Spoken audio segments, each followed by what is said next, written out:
Hello, wonderful people. You are welcome to another educative episode of Good Morning Tourism right here on CHTV.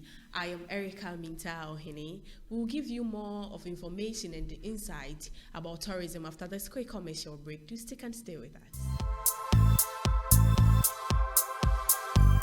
You are welcome back from that quick commercial break. If you just tuned in, this is Good Morning Tourism right here on CHTV.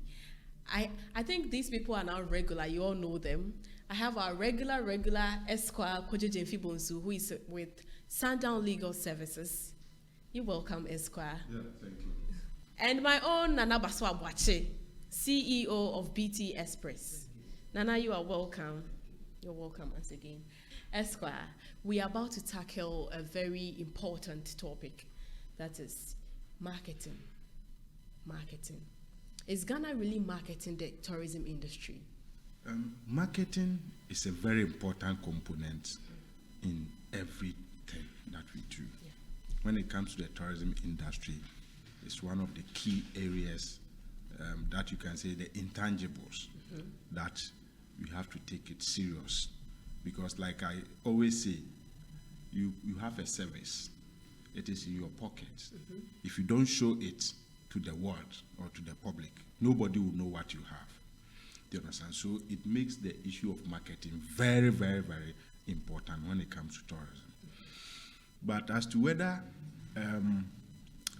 we have really marketed our country as a destination very well, I think if you look at the previous government and the introduction of the year of return, and beyond the return, which was marketed across the globe to the extent that we received a lot of tourists into the country.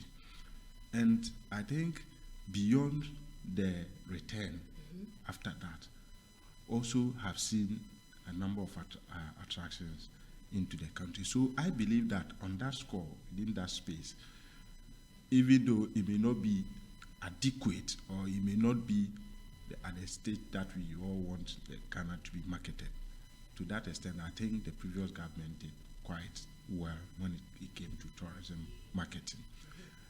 It is not different, with the new government. Yes.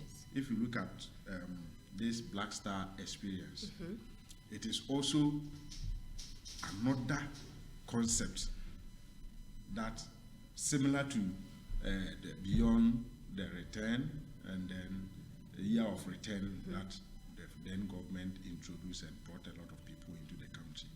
This is a similar concept that is likely to also bring the people. But the issue has to do with, is the marketing at the global level adequate? What we do, to the extent that when you find yourself in Dubai, you will see Ghanaian advertisement spots. Yeah. You find yourself in New York, are you going to see Ghanaian advertisement spots in New York and many other international airports that we have around the world? Can we see that?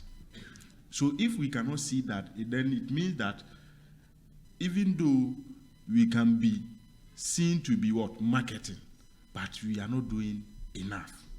Because at the end of the day, a lot of people are traveling, crisscrossing the world. Yes. So if somebody is traveling from New York to the Caribbeans, but you have a Ghanaian spot in New York, in JFK, advertising some of the tourist sites in Ghana, even though the person is not traveling to Ghana, but you see quickly, some people's attention can be drawn to the marketing, the adverts that we have placed out there. So I believe that we need to do a conscious and deliberate effort to get the marketing strategy on the global stage. If you recall, I think recently, is it Sudan or Kenya, one of them even signed an agreement with a team in England, one of the teams in England, for them to write their destination at the back of their t-shirt. There's a whole, yes, an African country, I think Sudan. Rwanda, Rwanda. You see, they are projecting Rwanda as a preferred tourism destination. You see, that is what we have to do. So I think at the global level, we aren't doing much, in my opinion. If you are doing something, I think it's inadequate to attract more people into the country. So that is it. But even coming down to even the local level, today, with the emergence of social media, everybody is connected. Previously, you needed to watch television before you can see an advert. You needed to travel from, say, Kumasi to Accra before you see certain kinds of what? Adverts. But today, the social media is projected even to the typical villages. Yes. Everybody with Android or Everyone with a iPhone, smartphone. anybody with a smartphone can easily access what is happening across the world. But let's ask ourselves, how many times have you found any advert, even within our local setting, projecting any site in Ghana? I don't know if you have come in. On social media. Yes, I'm asking. There are a lot. Yes, I'm saying made by government No. or GTA or what have you. But they are the people. It is mainly by the private sector. These agencies are the ones who should lead the charge. They should lead the charge so that the private sector will follow or benefit from it. So I always say Ghana Tourism Authority. Do you understand? You want to project tourism. You want to invest in tourism. You want the private sector to also invest in tourism. What are they doing? In terms of marketing, I'm not saying they are not doing anything, but I'm saying with respect to marketing tourism, either locally or internationally, I believe that it is low. We need to up our game and get. Sometimes what prevent or what limits some of these things is about the financial implications on the state. You know, usually the state doesn't have adequate resources. Yes. So sometimes some of these things are affected. But I believe that, like we have always said, the private sector, some of them, they have the resource, they have money, they have capital, they want to invest. If government will create the enabling environment, the people from the private sector can put in their resources in marketing. Because you see, if you say that, okay, let us put our resources together and market Ghana as a destination, if we are able to attract more people in Ghana or any new tourist that we attract, maybe we will find a way of getting a percentage of the benefit to the investors. Yes. And I believe that any rational investor, thinking and knowing that every year tourist receipt keeps rising, so it is rational for anybody to invest in that area. You understand? But it is sometimes about the leadership. We are not too interested in bringing the private sector into some of these things. So I think that tourism, in fact, if you look at this Black Star experience that we talked about, Yes. the beautiful policies that government has set out to do, these are fantastic ideas. Some of them, we need to project them, not only in Ghana, but internationally. The potential tourists must know what is happening in Ghana, the things that we are doing differently, that they should come and see. But all these things can happen when you do the marketing. Yeah. You understand? In fact, previously, we used to believe that everything that is advertised, either on radio or on TV, is quality. That was a misconception. It's true. But I think, I dare say, what you see attracts. Do you understand? If you see something constantly, you begin to admire that thing. Yes. Do you understand? So I feel that if we want to project the country on our various social media frequently, constantly, and regularly, even the Ghanaians, the domestic tourism that we have preached about can increase because people's appetite will be whet. So, okay, well, let me go and see this place that I've seen these people promoting all the time. They will do it. Internationally, and now social media has no boundary. It has no boundary. When you put one advert in Ghana, you have put it across the world. Do you understand? So I believe that the government must make a conscious attempt, aim at increasing the knowledge that people have on the tourism facilities that we have. That is what I think. Thank you so much. Nana, Yeah. Council has said a lot Yeah. pertaining to the marketing of tourist sites. How well do you think we can market our tourist sites as a country? Thank you very much. You're welcome. There are a lot of things going into it. And strategically, you can overlook the 7 P's. That is the product that you are selling, the price, the process, Yeah. then promotion, physical evidence, and then the last one, people around it. These are the 7 P's that you look at. What kind of product are you marketing? What kind of product do you have? And what kind of product are you bringing out on board, which is very new? So you need to consider that. Is the price affordable? You need to look at the price.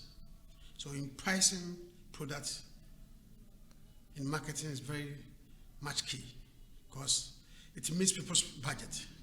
So if you have the budget, that's where you can afford it. So if you don't have the budget, you cannot afford it. And people are saying some of the destinations in Africa are very expensive, especially Ghana. People are complaining. So if you are marketing anything to them, they will compare. All the time, I try to tell people comparing destination among the destination depends on the consumer. Yes. The consumer is paying. So you compare prices. What kind of price do I need to pay to have this product or to have this experience? So it's much important. And then the place is going for the sightseeing, going for business trip, going for vacation, going for whatever that you want to talk about. Is the place conducive? When it comes to Ghana, because of our stable democracy, that one is perfect. Everybody loves to see Ghana because of our warm hospitality. Yes. Ghanaians are very warm in hospitality, so that one they give us edge, a competitive advantage. And then people are differently. How do they see visitors? How do they relate to each other? So that one is also important. Process of acquiring visitors, doing documentations. What are they up to? Are the process efficient and effective? So if somebody is giving visa on arrival or e-visa, where somebody can even sit at the back of the computer or PC or laptop or tablet or a phone, smartphone, and they input name, passport number, within a span of 2 minutes, e-visa is done. And you are trying to tell me somebody needs to go and queue at the embassy in a foreign land before coming to Ghana. Do you think which one is efficient and very effective? These are all things we need to consider. Over the years, GTA, LI gives the GTA as the sole destination marketers. So they market Ghana. And then they have been traveling across the world to promote Ghana.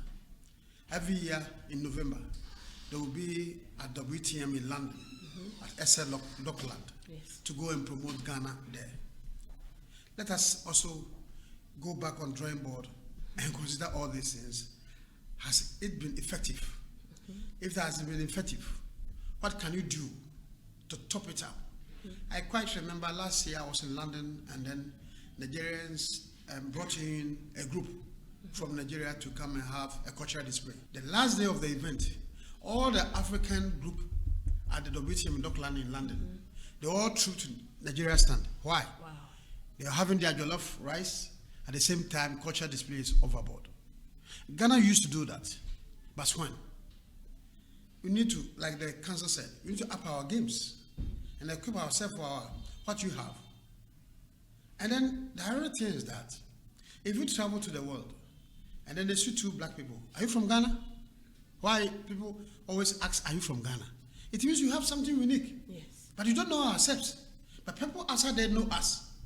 It's time for us to really discover the people that you are as Ghanaians so that you can promote what you have. You can't give me what you don't have. What you have that you can give it to me. So tourism is about discovery. Yes. You need to discover what you have so that you can promote to the rest of the world. So you, the people as Ghanaians, you need to embrace our culture, our heritage, so that you can also sell it. That forms part of the marketing strategy in terms of people connected to tourism. And then promotion, like you are bringing it out. Mm-hmm. What kind of promotions are you putting out there? Like Council said earlier, now you have social contents people are displaying over board. AI, artificial intelligence is also on board.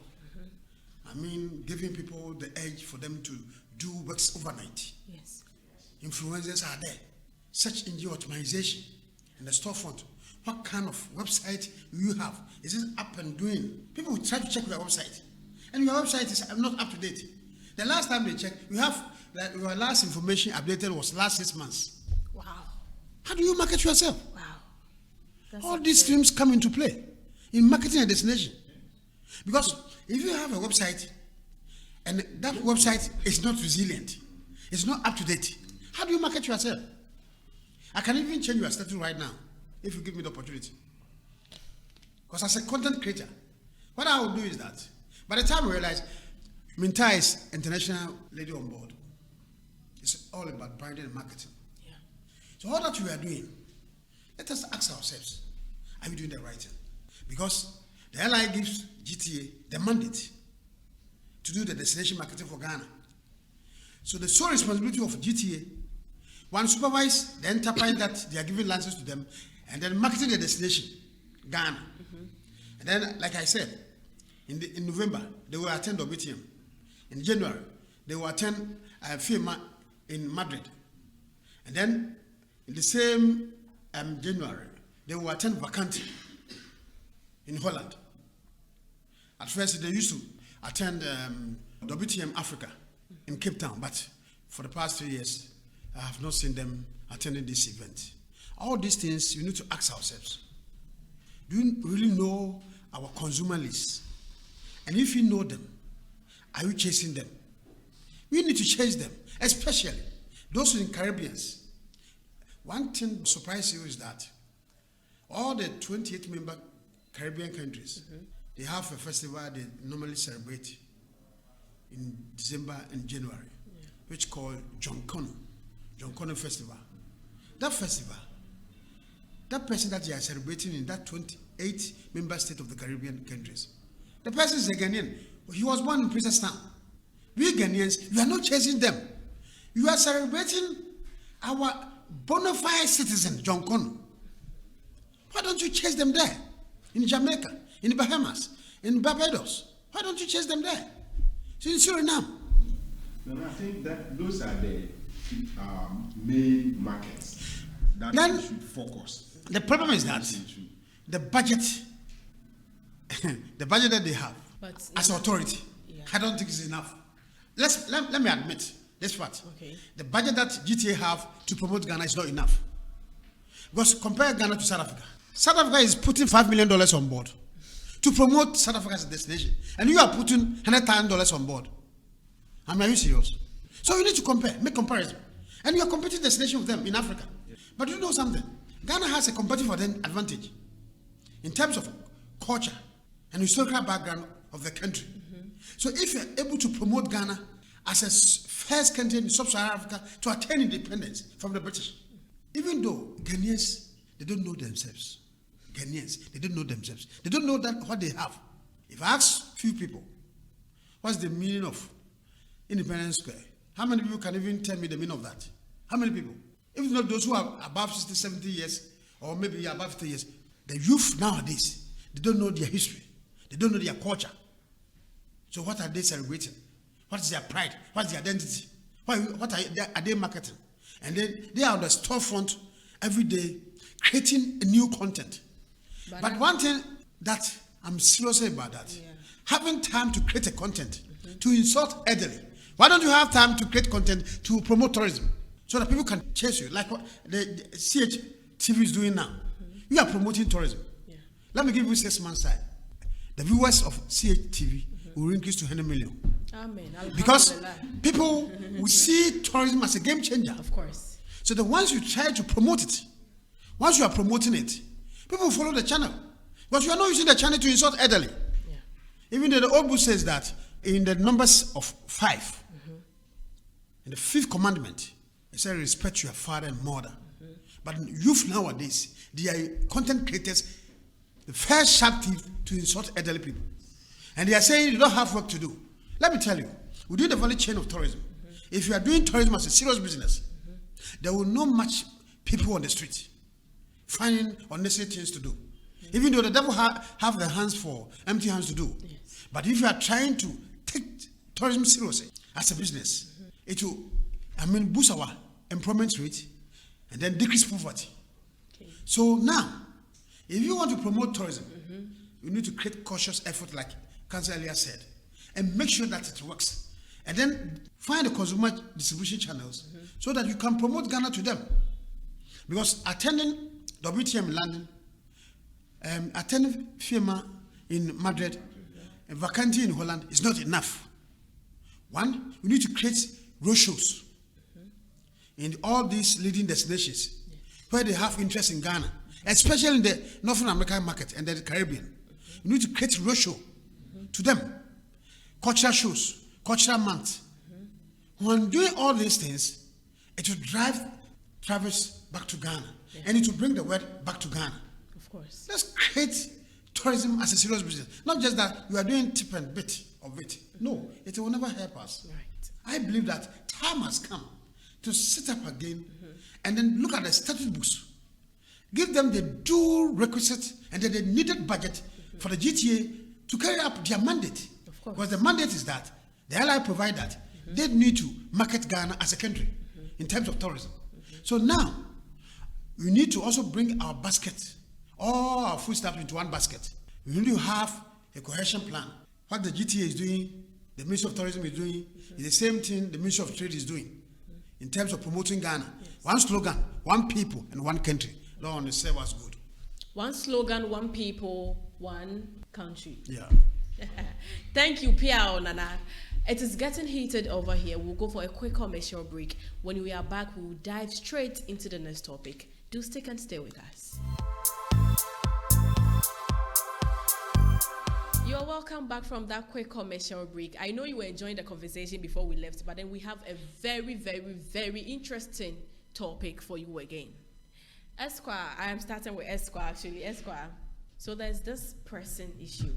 Why are Africans not traveling within Africa, but rather spend more dollars going to the Europe and then the rest? Okay, What so- really contributes to this? Okay, so it isn't that Africans don't want to visit their neighborhood. So the question is why, as you have asked.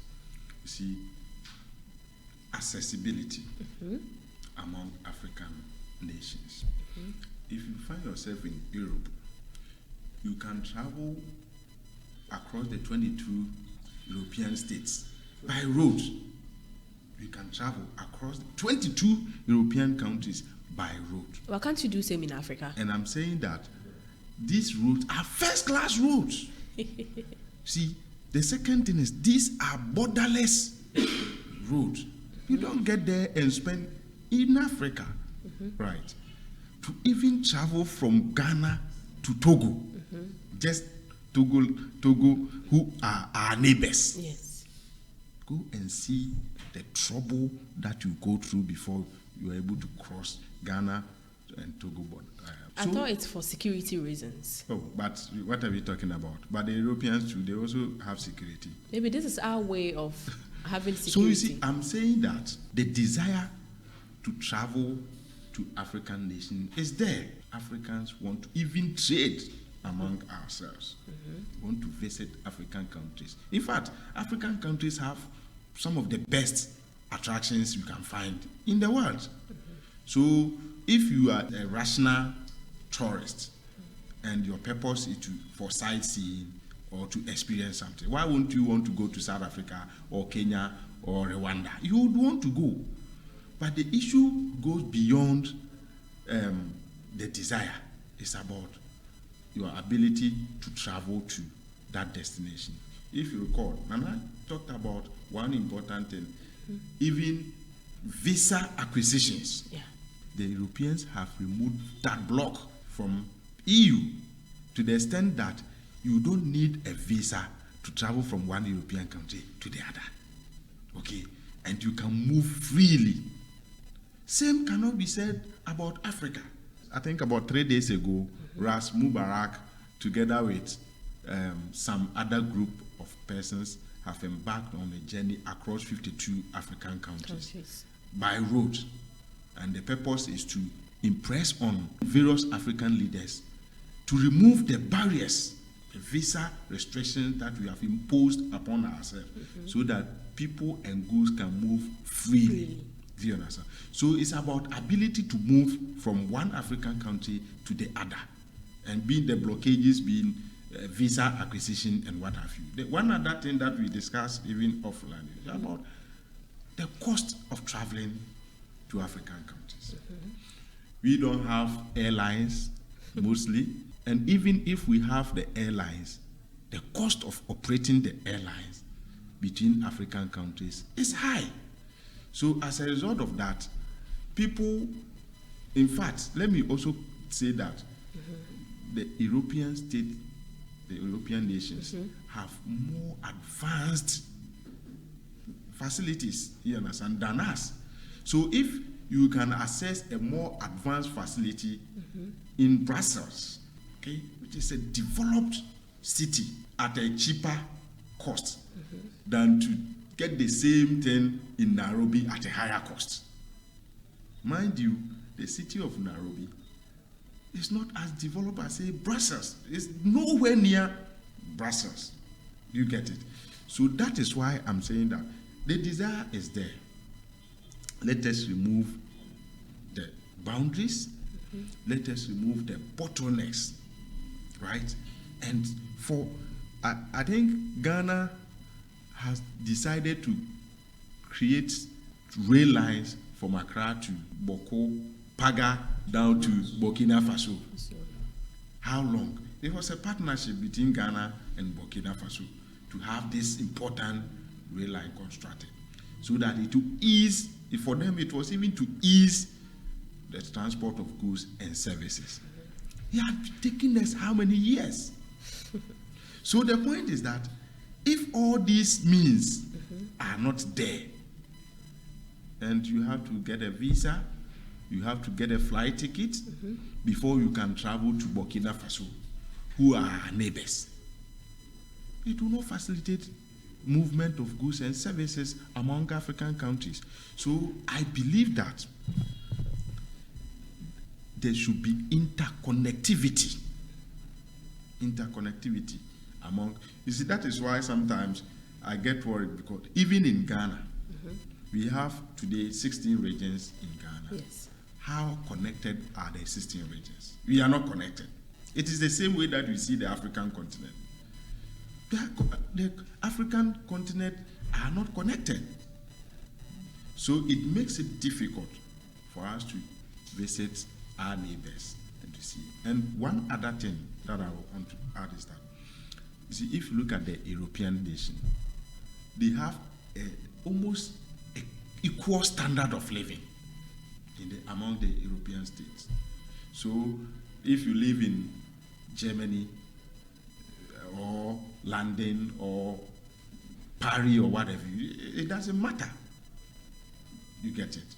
But in Africa, where we have most African countries are quite poor, others are middle income, others are now advancing.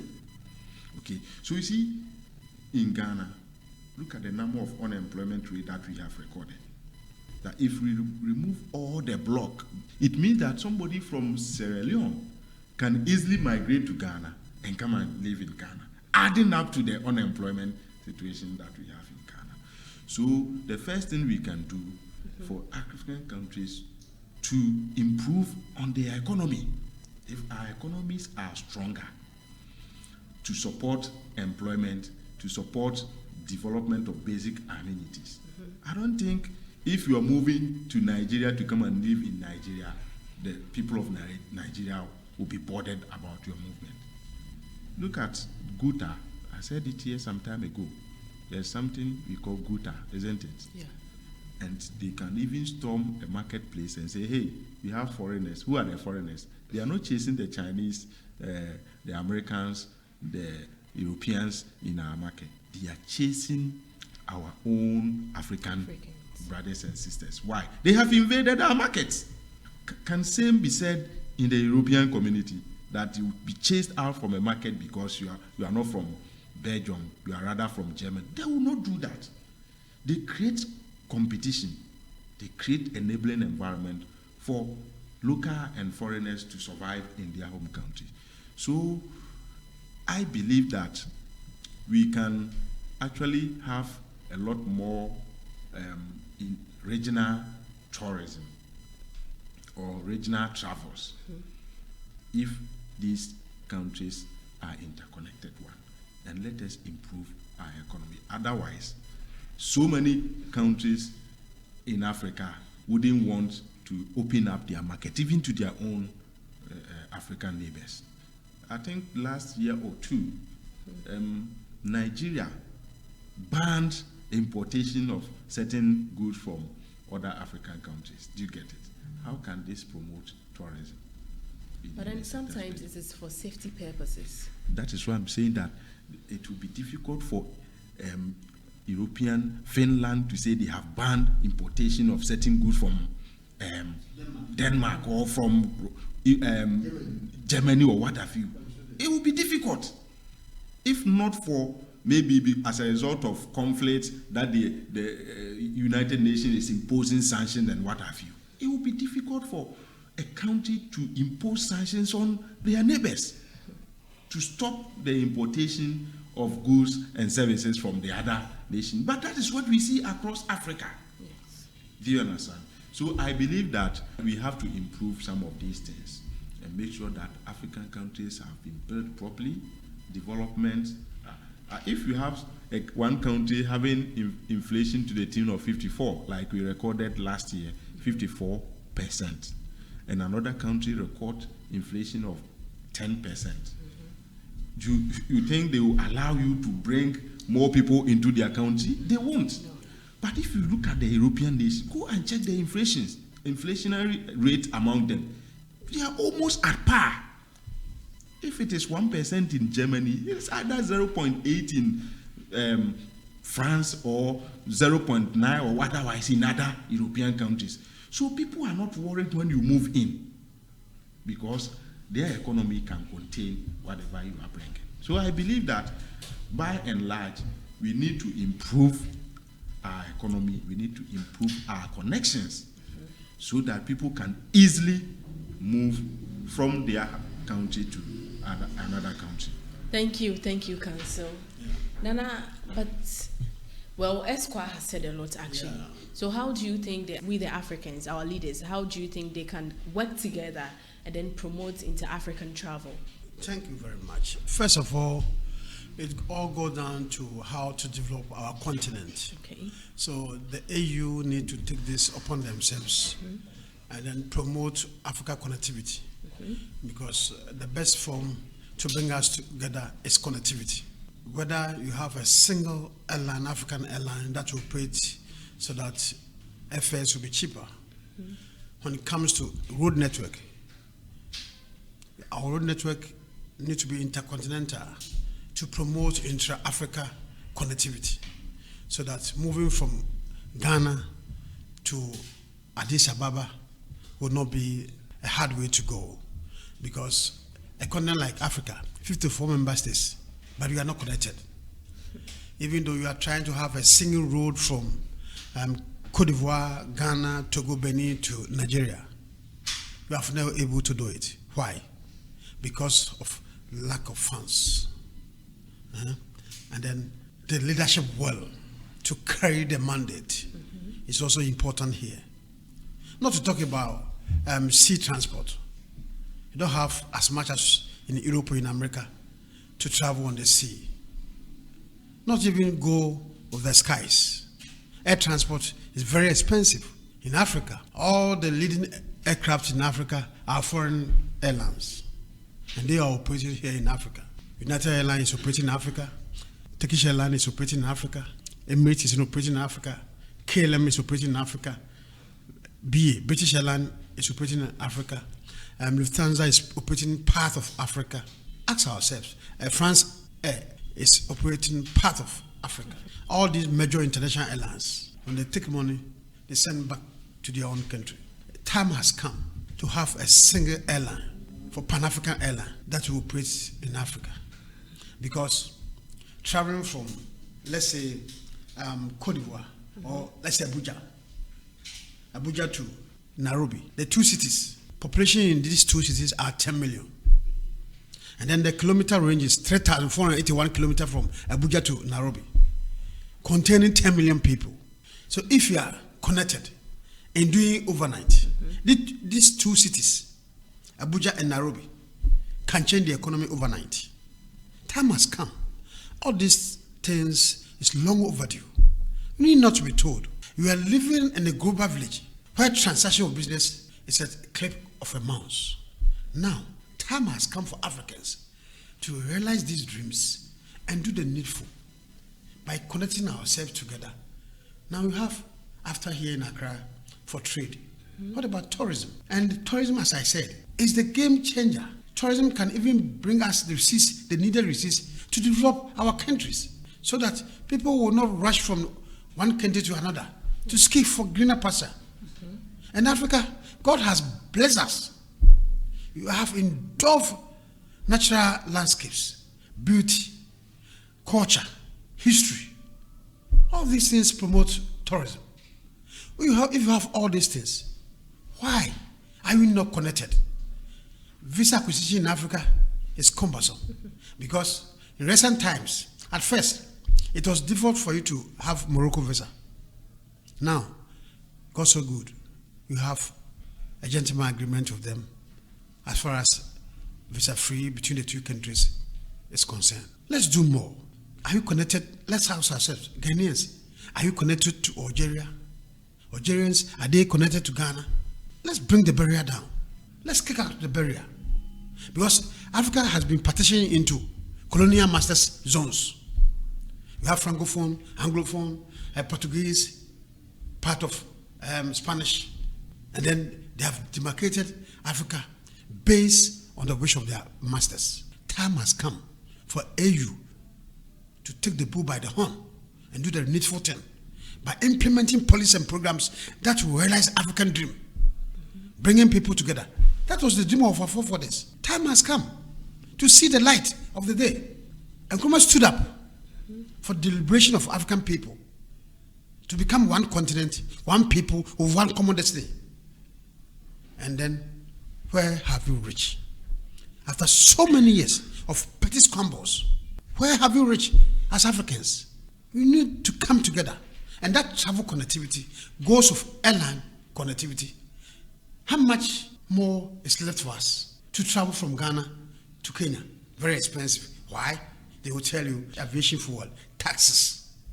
We need to go down with all these taxes with the African airlines coming together to pool an aviation system that will allow Africans to travel among ourselves. If you want to travel from Ghana to Zambia by not using African airline, by using Turkish airline, it will send you to Istanbul before bringing you back to Lusaka. If you're Ghanaian and you are traveling by Turkish airline from Accra to Zambia, a journey that will cost you 4 hours. If you travel from Accra by Turkish airline, it will send you to Istanbul. It will not send you to Lusaka, Zambia, down there, but rather it will send you to Istanbul with transit before passing through Zambia. It means Africa is not connected. Let's have our own carrier that will lift one people. Also not to talk about domestic flight. Domestic flight is also not connected. How many domestic flights can even fly from Accra to Abuja, Accra to Lusaka, Accra to Nairobi, Accra to Addis Ababa. How many? Local flights are also not there. By Europe, millions of local flights. That makes cheaper tickets. Because somebody can use just $50 to travel from, let's say, Germany, maybe from Hamburg to Brussels, by $50 or €50. In Africa, here, can you use $50 to travel from Ghana to Addis Ababa? Even though how much is Kumasi to Accra? You are not connected. You are not connected. The time has come, and Africa travel is very expensive. And visa acquisition is also another problematic. Nana, talking about pricing, all these petty things are prices. It's not petty things, because those in the aviation industry will tell you cost of fuel and then airport taxes among the African countries are very expensive. Because aviation fuel is very expensive here in Ghana. All the airlines are complaining. Because they want to inject more money into the system. No, we are talking about African connectivity. So our way of doing things need to be changed. But the more you have customer base, the more you have the revenue. And you are charging me exorbitant.